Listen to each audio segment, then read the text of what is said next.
I've had the sensation of artistic rapture. I assume most of you don't know who Shary Boyle is.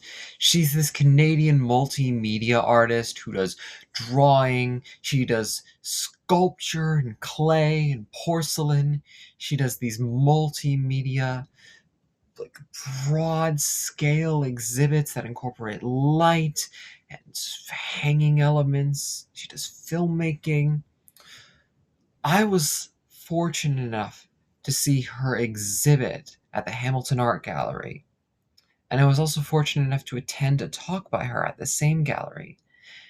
And in particular, I got to watch this short film at the gallery. It was playing on loop, as they do, called The Trampled Devil. And that's what I want to discuss today. You can't find it online.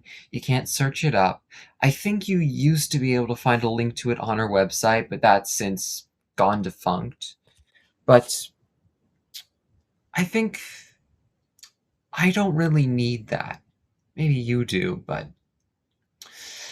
the fact that it's just this internal experience that I have, this thing that I just have to go there to access, that just for a brief period of time I'll get to see before it goes away.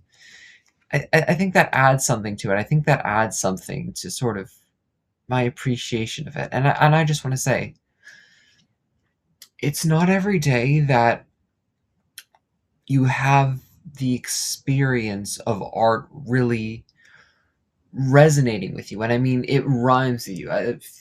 Natalie Wynn once said something about how this scene in Paprika to her was similar to those people who nod during jazz, because it isn't just like you're enjoying the passage, it's that you're agreeing with the passage, that something artistic, something in the messages, the imagery being conveyed there, you agree with that, you feel resonant with that.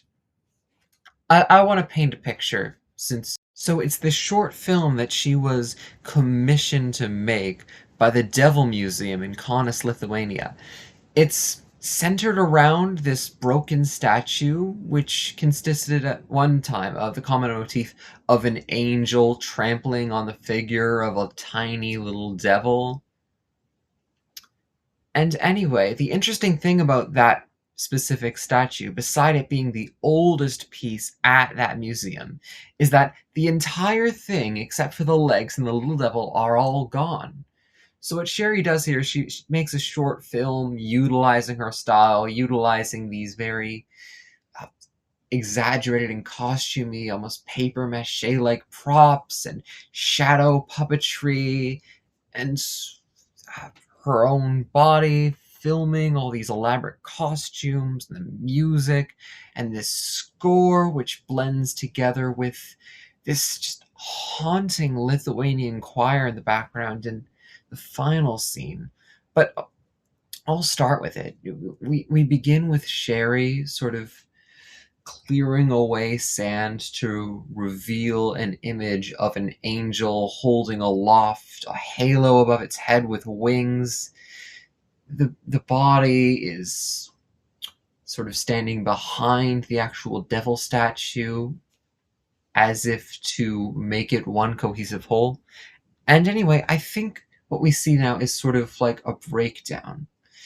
So I'll preface this by saying the work to me seems to be about some sort of cycle of history, or cycle of progression of society or philosophy or ego. I was lucky enough to ask questions to Shary herself. She said that she thinks of all the characters as one character. I'm very much so inclined to agree. It's the same character that's just changing this whole time.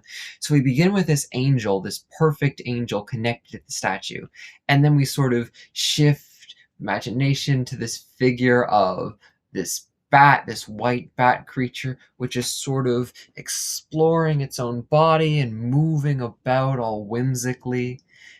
And the bat, to me, I think represents a sort of animalistic, pre-conscious innocence that you see Shary reference a lot in her work, like this sort of uh, wild, back to nature, back to innocence ethos. She has this funny little short story, or poignant little short story, in one of her works about the concept of whenever a girl is called beautiful for the first time, an animal loses the ability to talk because the loss of innocence of the girl creates some sort of net imbalance in the innocence of the world, which must be repaid by adding innocence to an animal, thus taking away their ability to speech.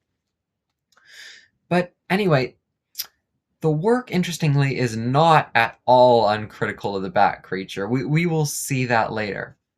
But what happens then is there's this flood of red glitter coming from the ceiling, and the bat is clutching this bouquet of flowers. Very cheeky little nod to Carrie, and sort of twists in pain. And then suddenly it gets, we split to a shadow puppet, and we split back to that, and it gets decapitated, like its head is just clean torn off, just like the statue when I believe they were transporting it, and the actual head broke off.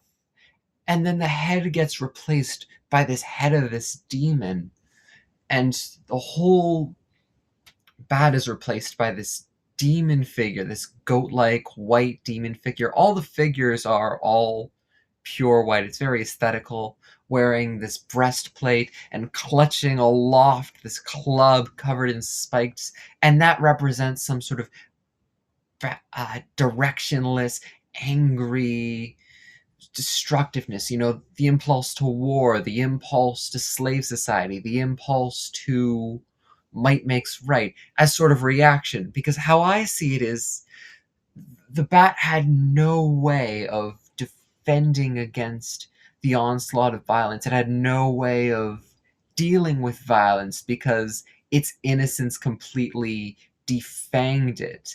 And she brought up an interesting point when I was asking her questions about it, how that sort of innocence lends cover for, the inability to actually do important and worthwhile things.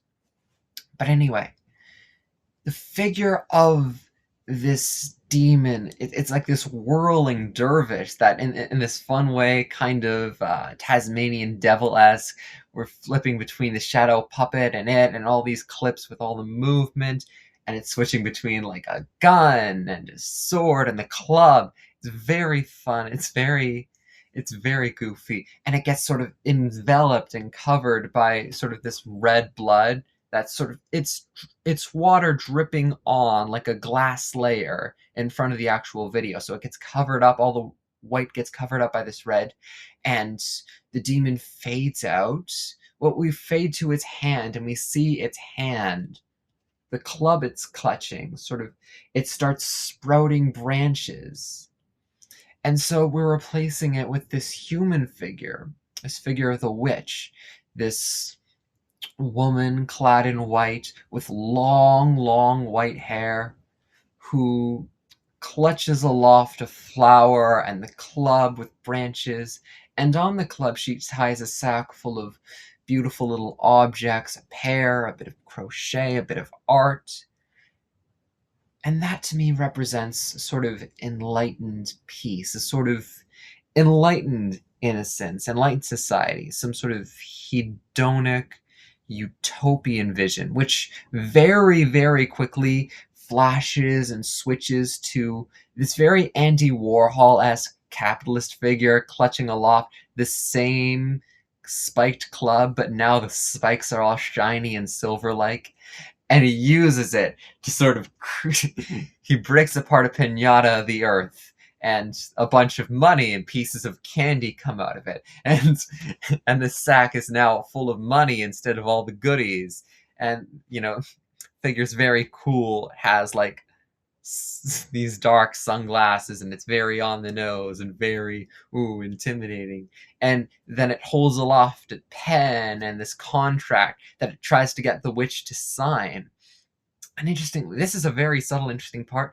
The witch, I see, she turns back into the bat, and I see that as sort of when modern society, when enlightened utopian society can't stand up to the forces of monetary accumulation, it's forced to revert to a pre-societal innocence state of nature that's then very gullible and naive and easy to make sign the contract, and the bat does, and then it immediately turns back into the demon, and the demon just, it goes wild, and then the demon, interestingly, it starts using a sword to start slicing its own head off, and we see the bat beside it sawing off its legs at the same time, so that in this destruction, maybe after the collapse of Warbucks, of Warhol, Andy Warhol, the evil Andy Warhol system, we're just left with this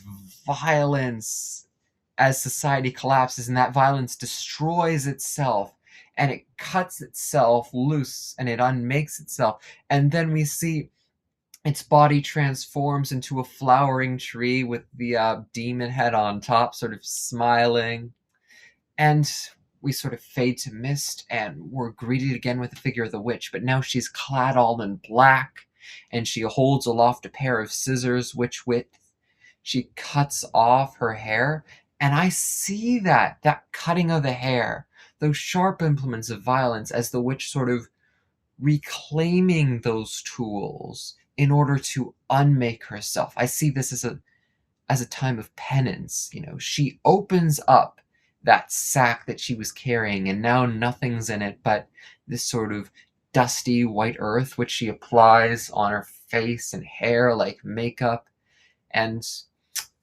in a way that really reminds me of the ending scene of that one movie, I'm thinking of ending things, where we have the main character, singing that song from Oklahoma, and everybody's in the crowd wearing that very Hollywood, very Broadway aging makeup that's sort of cartoonishly intended to, represent that sort of bad stage old people makeup that makes them look old, but in this sort of fake but archetypical way. And I see Shary does the same thing, where she takes out this piece of black makeup, and we hear the choir come in for the first time, this solemn Lithuanian choir singing as she draws like wrinkle lines on her face. And so after she does this, she takes up again the space of the angel, with its legs sort of jutting out onto the devil as the statue. And she takes cutouts of pants and a breastplate and puts it over herself. I see this as, after unmaking herself, after cutting her hair and solemnly accepting aging and change and growing in sober wisdom, she interestingly holds aloft a flower and a sword at the same time, and then very quickly fades the figure of the angel, but now wizened and with the shorter hair. And at last, I think it's telling us that after that, we can finally sort of regain that pure, perfect goodness that we once had. But of course, the angel actually steps away from its wings and halo. It leaves that space behind, sort of signifying that all things must end, leaving a blank space over the feet with the wings and the halo as a background. And then we finally slowly fade out as the entire scene is covered with black sand over the glass, and it fades out. And there was something just really beautiful about that. I read a lot into that. I taste a little bit of spiral dynamics, this sort of Hokomi thing that, I found out about because it's a neat little typology that I found interesting.